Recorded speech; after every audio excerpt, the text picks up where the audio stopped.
মুসা আলাইহিস সালাম ফেরাউনের বাবুর্চিকে এক থাপ্পড় মারলেন রেগে মেগে। উনি থাপ্পড় মারছিলেন আদব শিক্ষা দেওয়ার জন্য, কিন্তু বেচারা সাথে সাথে মরে গেছে। উনি মারছিলেন আদব শিখানোর জন্য, বেচারা যে মরে যাবে মুসা আলাইহিস সালাম জানতেন না। এখন দেখে সর্বনাশ, সেটা তো মরে গেছে, অক্কা পাইছে। উনি দিলেন দৌড়। মুসা আলাইহিস সালাম দৌড়াতে দৌড়াতে প্রাণ ভয়ে চলে গেলেন আরেক সীমান্তে, মিশর ছেড়ে আরেক এলাকায়।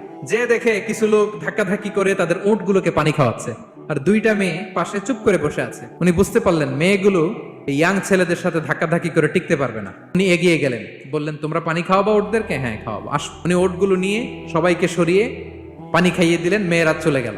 এবার বাবার কাছে যেয়ে বললো, বাবা এমন এক ছেলের সন্ধান পাইছি, ছেলেটা খুব ভালো, আমাদের চেহারার দিকে তাকায় না, মাটির দিকে তাকিয়ে কথা বলে। আজকে এই লোক না থাকলে আমরা আমাদের ওটগুলোকে পানি খাওয়াতে পারতাম না।